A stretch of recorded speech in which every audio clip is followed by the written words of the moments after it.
Hey guys, I hope you guys are all okay.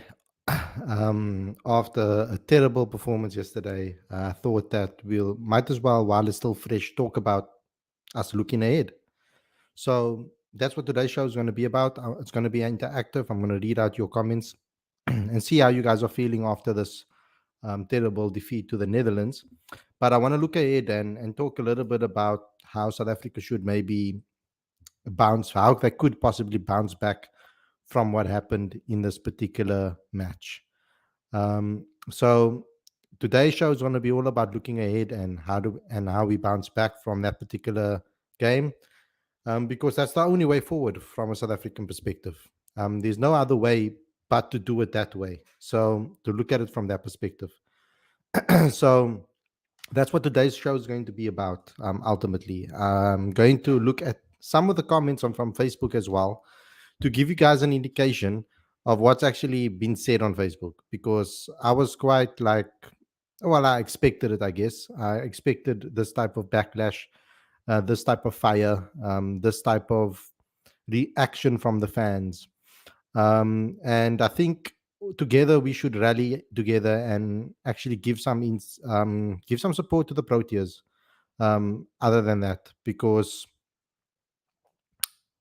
there's no other way for us as fans but to support them.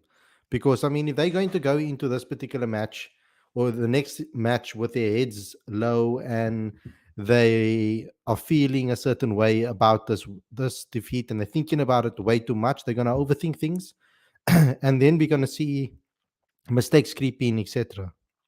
So that is something that we shouldn't allow to happen. So before we get going, before we get started with today's show, there's a couple of things I'd like you guys to please do. First and foremost, I'd like you to subscribe to the channel, click that notification bell for all future videos. Don't forget to also subscribe to Cricket Fanatics Magazine monthly. Every issue is 100% free, straight to your inbox every month. The link is on the screen as well as in the description. You can also show your support to us for everything that we are doing here by becoming a patron today. Link is on the screen as well as in the description. Smash the like button, comment, and share, and go to cricketfanaticsmag.com for all regular updates. So without further ado, let's get straight into today's video. I am actually looking forward to discussing this with you guys. Let's try to get some positive energy in the live chat.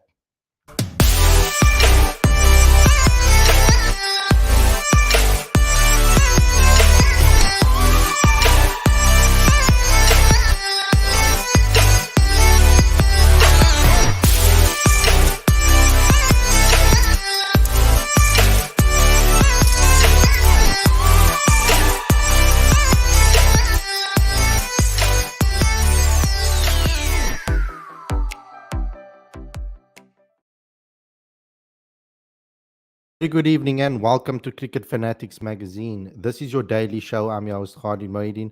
And this is the show where we talk about all the major talking points in South African cricket. And today I'm sitting here. I think I'm a little bit.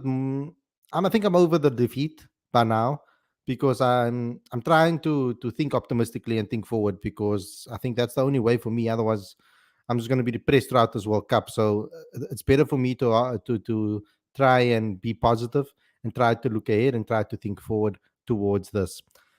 So, unfortunately, guys, I could not give you guys the press conference last night because it wasn't released to us overnight and it wasn't released to us in the morning. I checked the sites for it to see if it was available, and at that particular time, it wasn't.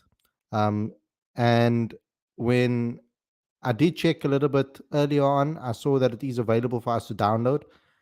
So what I'm going to do here is I'm going to try and play it for you guys on the show, and we're going to react to Rob Walter and what he had to say.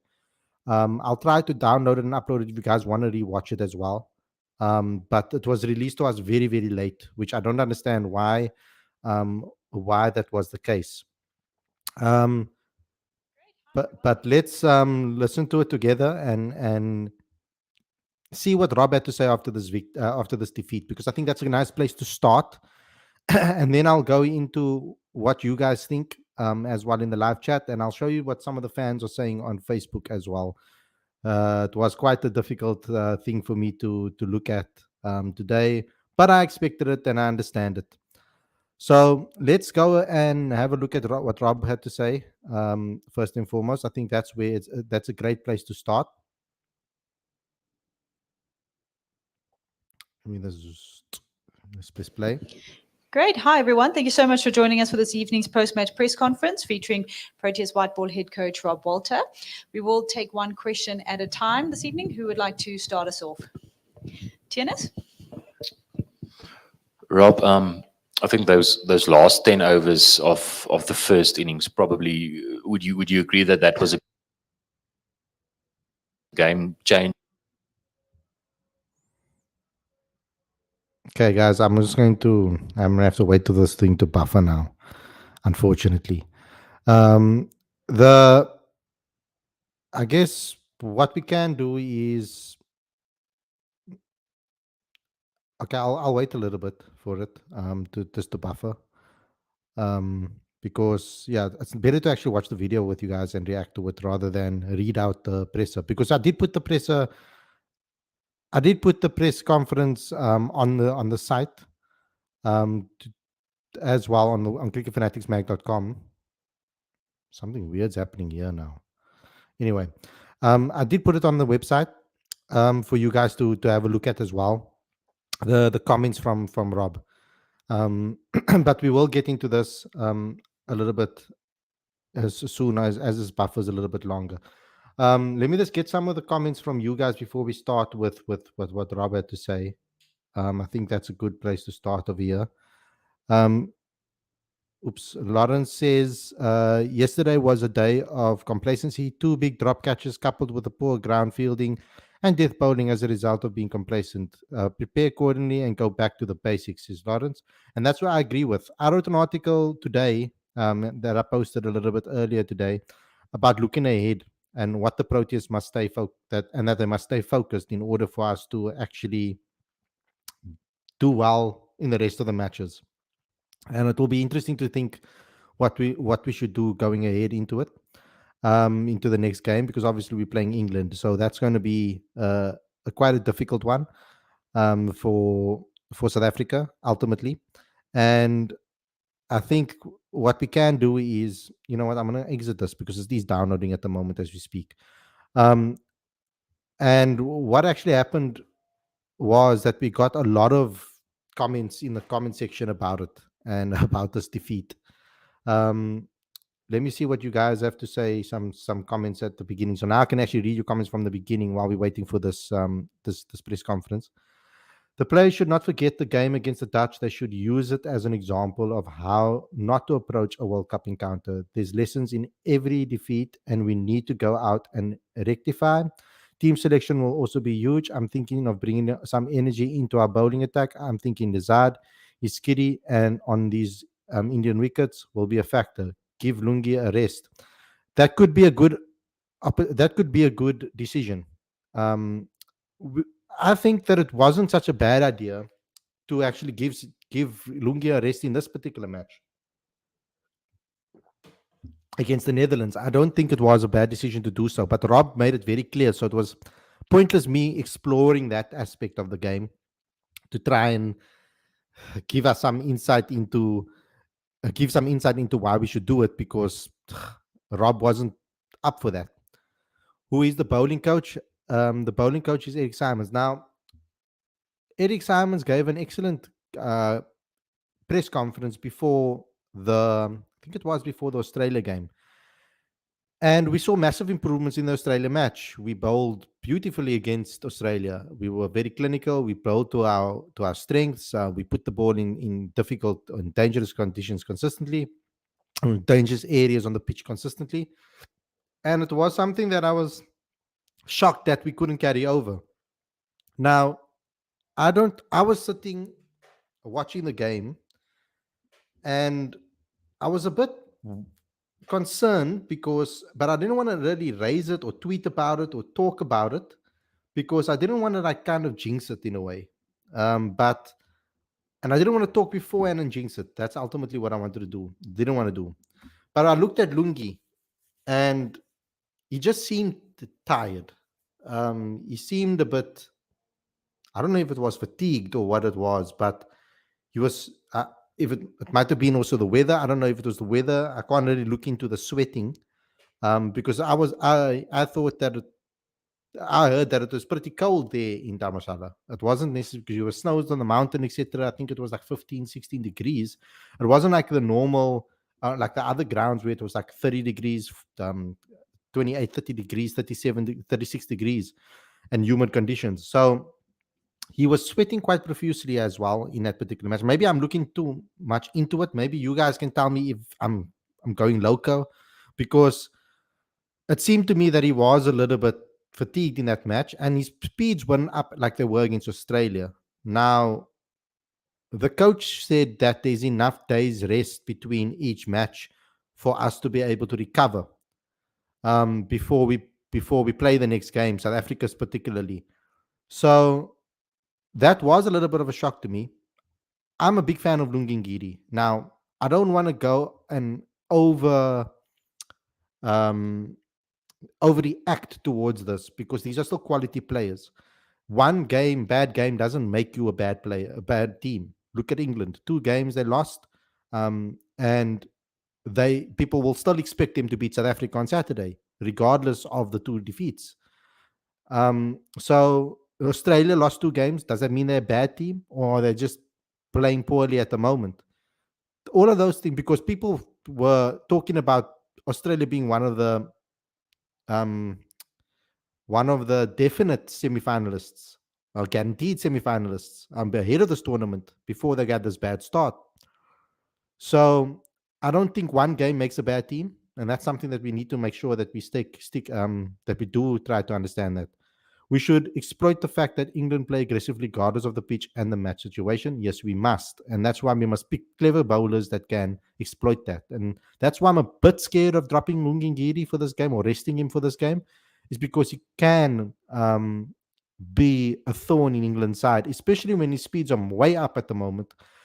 Yes, he wasn't as fast as he was against Australia, but he was still bowling in the 138s, 134, 135, 136, 137, 138. He was hitting those marks 139 at some points, but he wasn't hitting at 142s, 43s like he was in against Australia. Now, that might be the pitch, that might be the ground that they played on, and that can also play a factor. But we've now got today to rest, Thursday, Friday, and then we play again. So we really need to consider what we're going to do. I think people's writing us off after 3 games into a World Cup is very premature. Third on the log, 2 points clear of Australia and England, with a more superior net run rate, is still a healthy position to be in. Would have taken that before the tournament, says Lawrence. Let me just get into some more over here. How you call it? I am great, thank you, DT. Pavuma needs to play freely. Should he eat too many match deliveries in power play, put pressure on other batters, should rotate more strike man and lose the ball? It depends on the conditions as well, how we're going to approach it. You can't just come out firing as well if the pitch doesn't dictate that. I think we can still soldier on to a semi-final spot, but I'm not sure how we still manage to deviate so far off our plans just because things aren't going our way. That's something that mentally we need to improve, definitely 100%. Ruban says, will the coach replace Pavuma with someone else as he plays too many dot balls to be effective opener? I don't agree with that, because today look at New Zealand. Khalid, can't be maybe dropping Gidi and give Lazard a chance? That is a possibility. I mean, I'm not against anything. If the coach thinks that is, if the coach thinks that is the right decision, then I back it 100%. However, we can bounce back. Rather take a loss now than in the semi-final. We were humbled now, so we can give our best. Ngidi currently is a big problem, in my opinion. He seems unfit or just not in it. Lawrence says, spot on, Khalid. Lungi's been great in the tournament in the past 5 ODIs for SA, but we do know he does suffer from fatigue quite quickly. We should also take into account that traveling around India is a nightmare, and it is 100%. And it's quite a long flight from area to area, from place to place. The problem with the sudden dips in performance like this is 9 out of 10. It indicates a psychological problem, especially if your game plan can carry you over the line. Thoughts? 100% it's a mentality, but I think this is a wake up call as well. I don't think they thought that this could happen again, and with by being so aware and saying that there's nobody that you should underestimate, automatically I think mentally they thought about it. So let me get into Rob's presser, because I don't think a lot of you guys would have seen it if you follow us and you wait for the pressers on our side. So let's listen to it together and see if Rob took accountability, because we wanted Rob to be the person that Rob or Temba, to talk about this, and we got Rob. So at least we got what we wanted with regards to the press conference.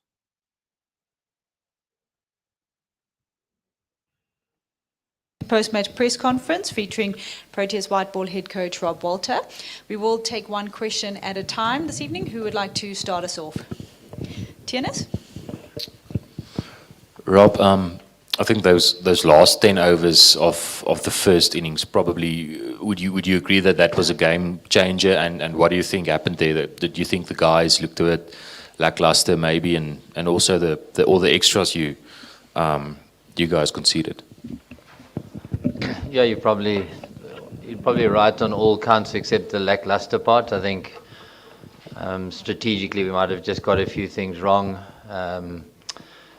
Maybe I got our ratios a little bit wrong in terms of the slow balls versus hard length, and on-pace deliveries. I mean, it's obviously a lot easier in hindsight to say that. From an extras point of view, there's definitely more extras than we would want to bowl. And at 140 for 7, you're in control of the game really. So to not be able to close it out at the death is disappointing, of course, and certainly the momentum shifted in the game then. So, but at the end of the day, we back ourselves still to be able to chase 240. But then we probably, we got off to a very poor start, and that put us on the back foot. So that's exactly what I said yesterday in the review. We went to slower deliveries, and we didn't use enough. We didn't attack the wickets enough, and we dropped our pace. We were bowling a lot of slow. We were bowling a lot of slower deliveries. Dex, come on now, bro. Don't talk about my team now. It's horrible for me as a supporter at the moment. United and Proteas, they've been tough. But look here, back to the cricket. We know that's the case. That they didn't bowl the right lines, lengths. They didn't attack the stumps enough. That they dropped their pace. They bowled a lot of slower deliveries and bounces, slower ball bounces that Netherlands just picked up and scored.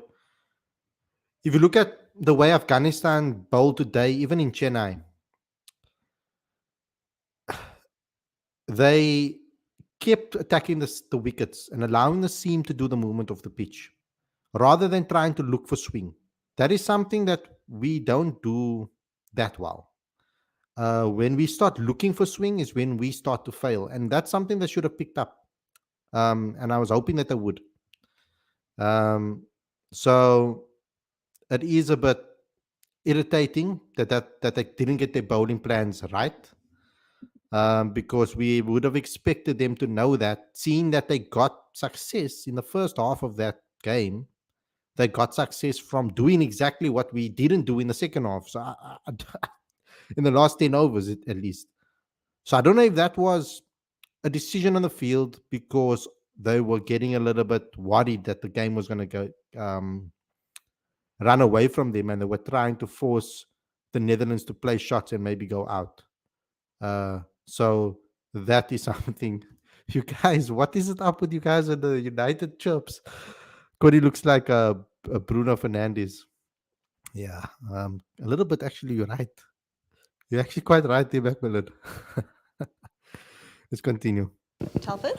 Rob, how does a team who played so well in their first 2 games, play like this against a team they really should beat? It's a hell of a good question. I guess that's why we love sport, eh? 4 days ago we played outstandingly well, and then today not well. So yeah, there's you can pick apart results like that. Just ultimately, we weren't good enough, specifically at the back end of the innings, and then at the start with the bat, and it put us on the back foot. As I said before the World Cup started, I don't think there's any weak teams in this tournament, and if you're not switched on and you don't win the key moments in the game, you find yourself on the wrong side of the result. We learned that today. Heinz. Rob, obviously the bowling in the latter stages, perhaps, put the guys under pressure and stuff. And I know this is probably not the right phrase, but given the batting as well that was put under pressure, is that sort of like in hindsight, perhaps a good reality check, given, the whole fanfare about the top six, and how potent it has been, it's just sort of like a timely reminder, that not everything is going to be as simple as they made it seem, previously.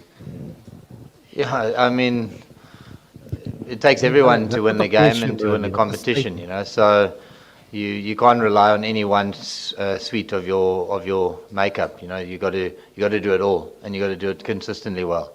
So we were inconsistent from last game to this game, and we got a couple of things wrong that we normally would get right. So you got to keep your consistency up. As I said, we can't put our eggs in one basket. It takes our batting, bowling, and fielding to win games, not just one part.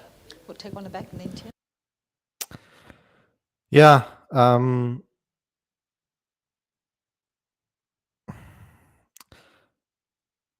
I'm going to get to it a little bit later. There was a thought that came into my head now, but I think I'm going to talk about it after the press. Do you think bowling is becoming a cause of concern for you guys in this competition? Because you got hit for some runs against Sri Lanka as well. You posted 4 and plus, but you got hit for some runs. And now, in the later stage of the innings, you also got hit for some runs. Do you think the bowling is becoming a bit of a concern for you guys?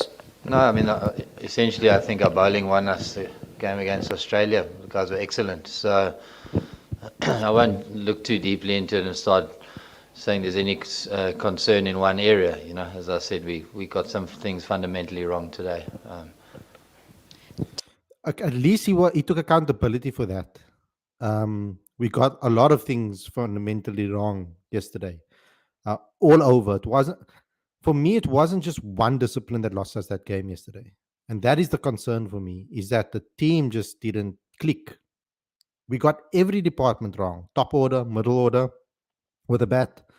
Bowling in the latter stages. Fielding was terrible. We got multiple things wrong. That is the problem. And we can't perform like that. Like, a team can maybe get through certain games if one department is maybe not firing. Take Afghanistan against New Zealand, for instance. The Afghanistan bowlers bowled really well up front in Chennai. And there's learnings to take from this match, because we're going to be playing Pakistan here. So there's a lot of learnings to take from this particular match. But New Zealand batted first, and the funny thing is that batting first seems to be the trend at the moment. Most teams that bat first end up winning the game. Afghanistan lost the toss and they put New Zealand into bat, funny enough. But New Zealand were down 110 for 4, right? But that's the difference between South Africa and New Zealand at the moment. New Zealand aren't necessarily playing incredible, attacking, mind-blowing cricket necessarily. They're playing smart cricket. They are trusting their batters, their players, to do the basics right. And what they did differently to South Africa, this is why I'm so upset with our middle order, because this is what Klaasen and Miller's there for. They're not just there to come in when the platform is set and then take us to a massive total. They should be able to have it within them to be able to bat deeper as well and win games and put South Africa into strong positions. So I was disappointed with the both of them yesterday, because even when we lost Klaasen, Miller still has that in him, and he was close, and then he lost his wicket. But we need to be able to do that. If we can do that like New Zealand has done so far in the beginning of this particular game, if we can do what New Zealand did today, for example, against Afghanistan, That's what you expect from your middle order. That's what you expect your team to be able to do, is to turn it on when you most need them. So I was a bit disappointed about that, but that's what New Zealand is doing better. We can't afford to be that. I say we were a bit lackluster, especially in the field. So I don't agree with Rob over there saying that we weren't lackluster. We were a bit lackluster in the field. We could see that players even getting frustrated with each other and chirping each other when they were making mistakes. Like there were some overthrows that could have been extra runs that didn't end up being extra runs, although there were one or two. And we saw Temba at the end just telling everybody to calm down in the field because they were getting a little bit frantic. There were a couple of balls on the boundary which we dived for, and it went underneath us, and it went for the to four. It should have been saved, and it went for 4. We just weren't up for it overall. There needs to be a complete like resuscitation of this team, especially when it comes to their intensity.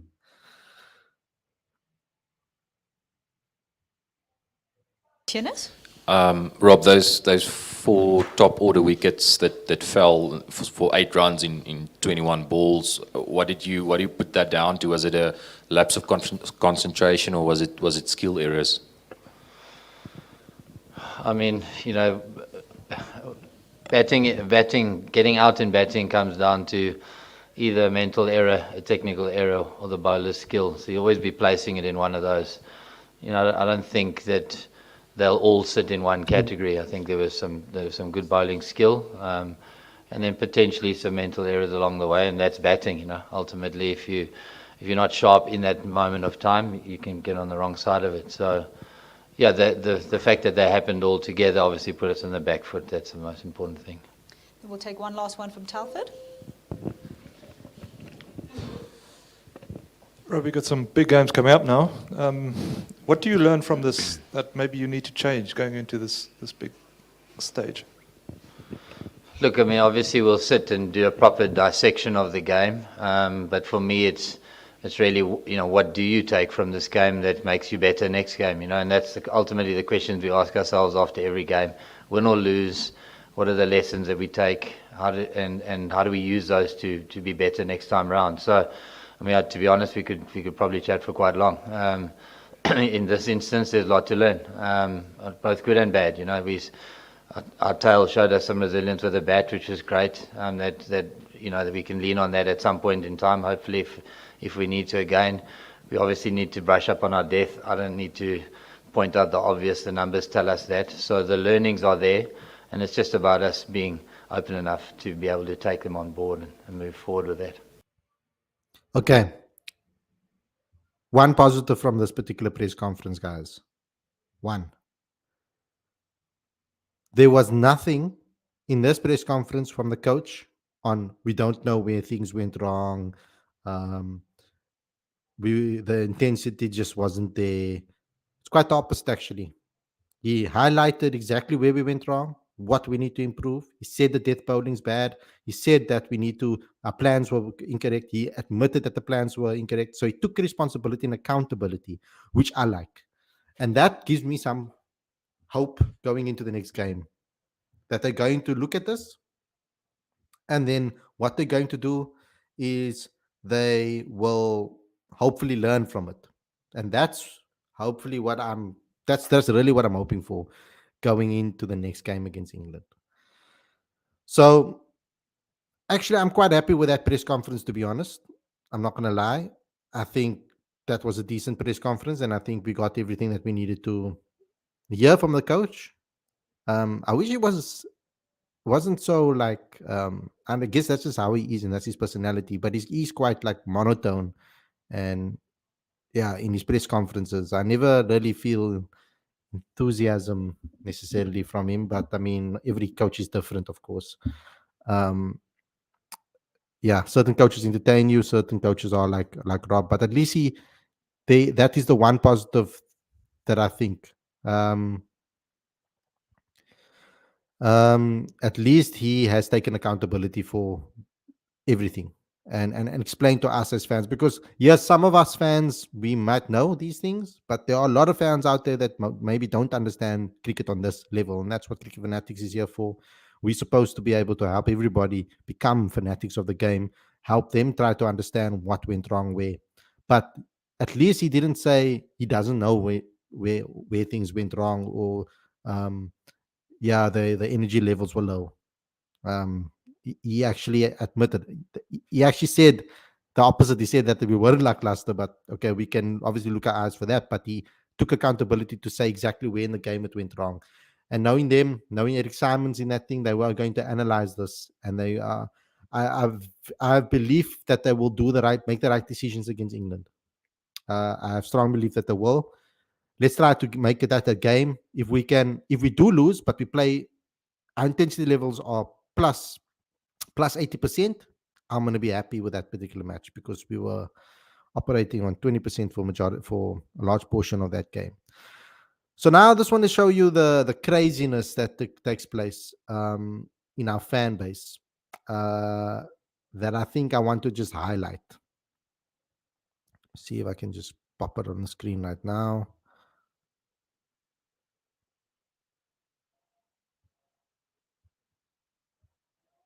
And we are there. So I wrote this piece. I said subpar performance. I know it was worse than subpar, but others thought subpar was fair, because there were certain areas of the game where we were par. Like particularly in the first half with the ball, we were par. The tail end put on some fight, which is par. So let's go into Lawrence. This Lawrence says subpar is total understatement. Look at this. Pavuma this, Pavuma that. Now, he's obviously replying to everybody else. I'll get to what the comments were said here. Siraj says he's in the comment section now. Pavuma is the real flat track and bilateral bully. He's not for ICC events material.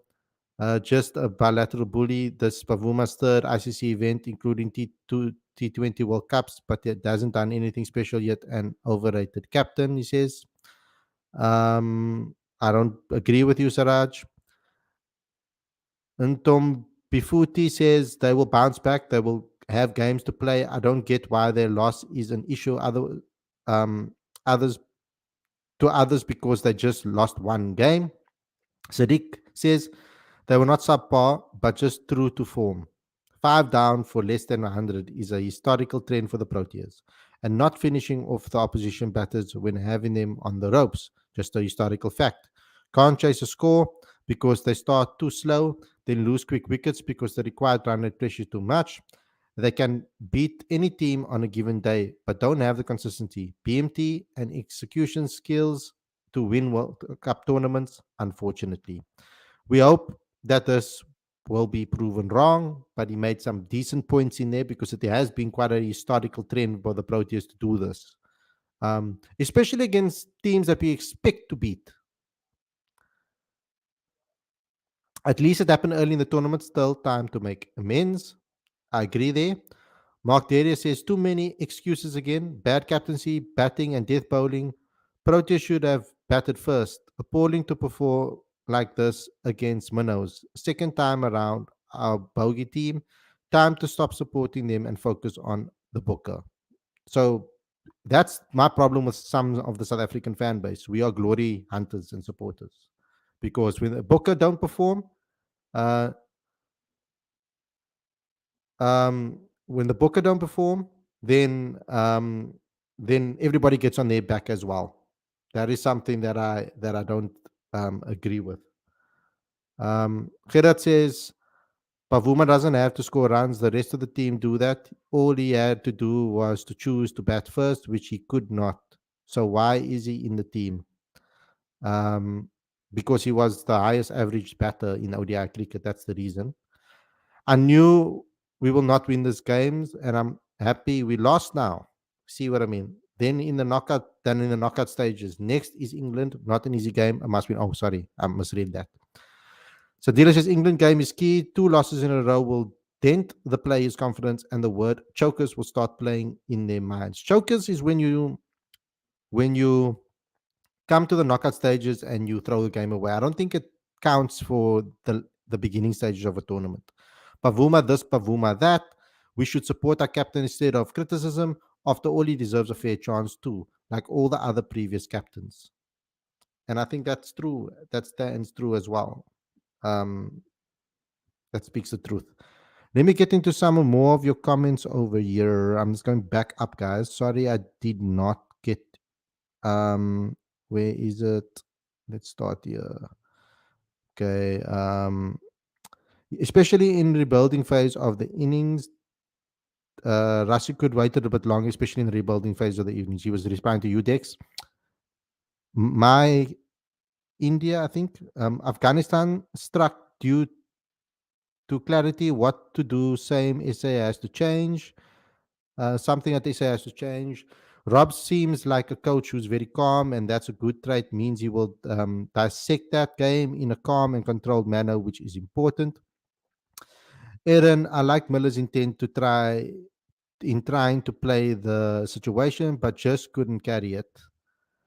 England batting lineup has been susceptible this World Cup and have a soft underbelly. Also, the bowling lineup isn't mind blowing. Let's not underestimate England ever. I know you're not doing that, but yeah, England will be an attacking brand, says my.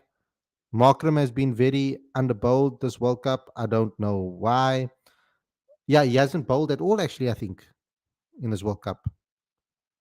Bro, holidays, buys, don't see all the comments. Goodbye. Well, bye, bro. I read your comments out now. You be a little bit patient. What the hell? Like, calm your tits. Suraj, yes, Aaron Miller played very well, but play wrong shot, and he had not trust in lower order batters. But now you see Maharaj, KG, Kutsia can bat too.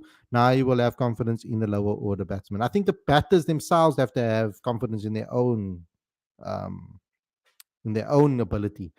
I think, you know what, this happens often with Keshav, and it's so clear to see. I was hoping that he can see it.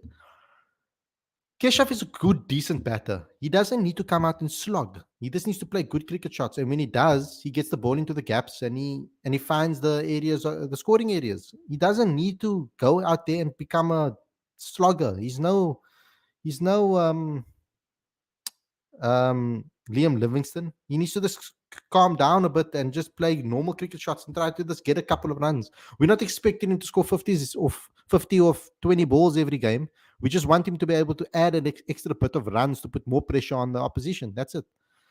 Temba took a pasting online last night to the point where I actually tweeted something about it. Ridiculous that people blame Temba solely for the loss. It's pathetic. Seeking scapegoats won't help anyone. I hate it. It's ridiculous. And that's where I have an issue. I don't defend I'm not blindly defend Bavuma. I defend Bavuma because of the unbelievable, the ridiculous hate he gets for no reason.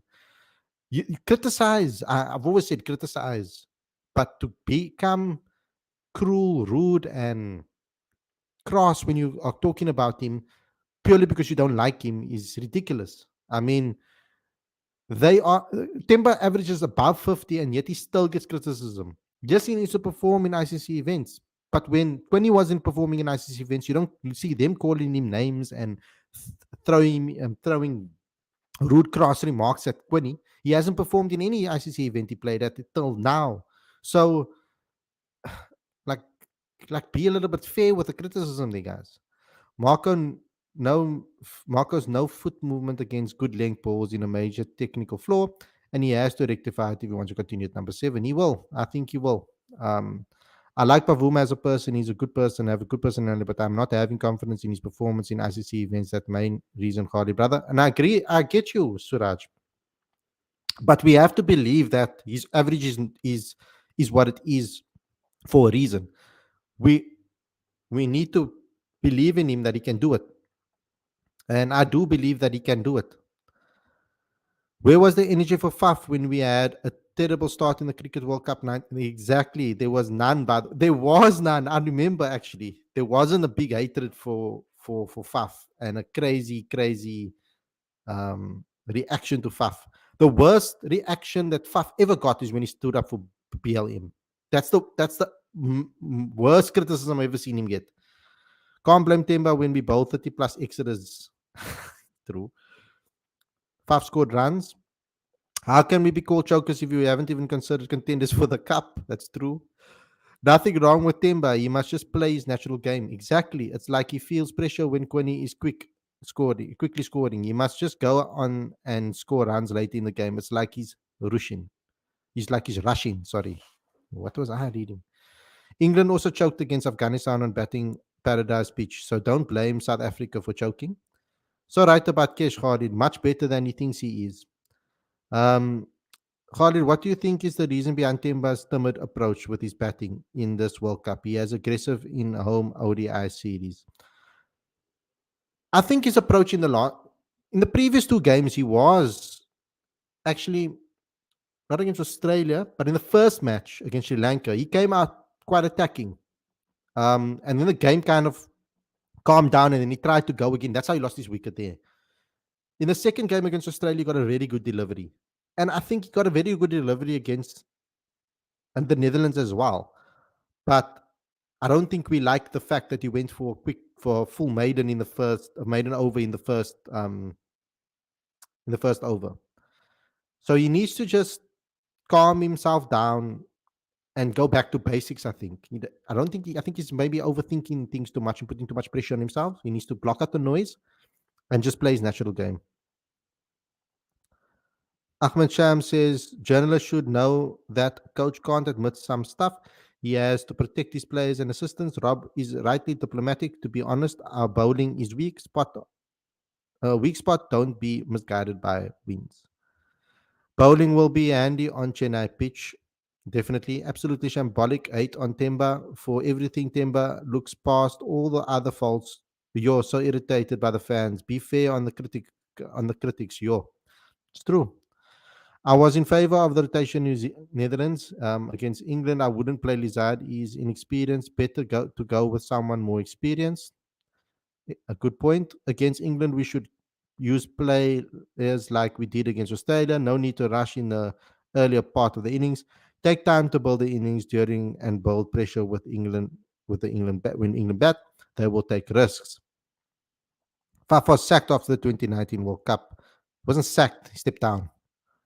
SA is dark horse in this World Cup on their day. They can defeat any team. They can have off days like yesterday as well. Need to still believe they can have a good World Cup. Agreed. Guys who wrote off the Proteas before the tournament are the ones who's losing their crap after yesterday. While the expectations for SA was already zero. Make it make sense. Make it make sense to me too.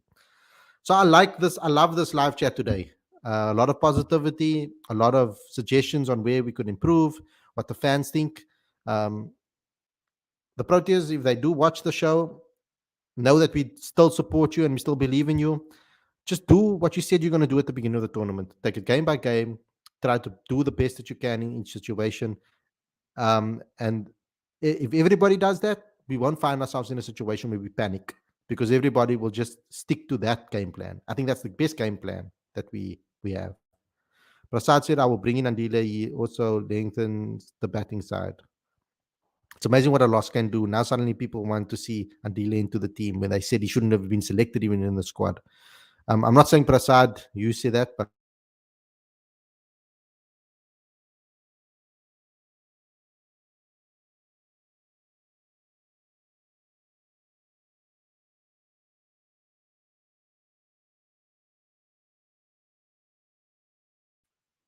sorry, guys, I don't know what happened there. Generally speaking, people didn't want him to be around. Let me take the final comment. Aaron says, as much as I love SA cricket, I really don't think we have the skill set to bowl at the death. The guys are capable, but at the moment, we shouldn't expect miracles until they practice more. And I think we'll grow that as we add more death bowlers into the thing. Khalid, we can be happy with the box, though. They have a strong mentality for the knockout games. Yes, they do. Inning game will be hard, but we need to stick to basics and confidence to beat them. Lawrence says, don't think I would be wrong to rotate Lazard against England. New energy might just be the spark we need. I can assure Lizzie would want to impress, and that would lift the energy levels. Thanks for the vid, Khalid. Appreciate it, bro. Thank you for coming on and supporting me, guys. Andile can be very inconsistent. Khalid Faf had no choice other than to step down. There was a huge criticism on him after the 2019 debacle. A lot of people actually wanted to see him stay on because they knew it wasn't necessarily his fault that we lost that tournament. There was a lot of things that went wrong in that tournament, and it wasn't on Faf. Faf actually batted pretty decently in that World Cup.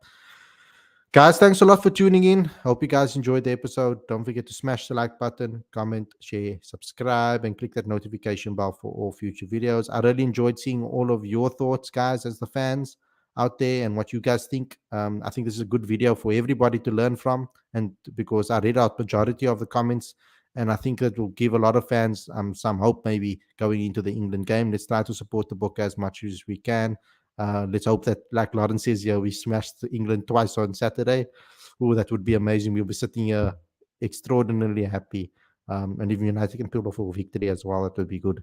Become a patron as well by click and support us by becoming a patron. Link is on the screen as well as in the description. Smash the like button, comment, and share. Go to cricketfanaticsmag.com for all regular updates. Thanks a lot, everybody, for watching. Thanks for joining in. Thanks for being so interactive in the live chat. I hope to see you guys again tomorrow with another daily show. Stay safe. Enjoy the rest of your evening. And see you guys again. Peace out.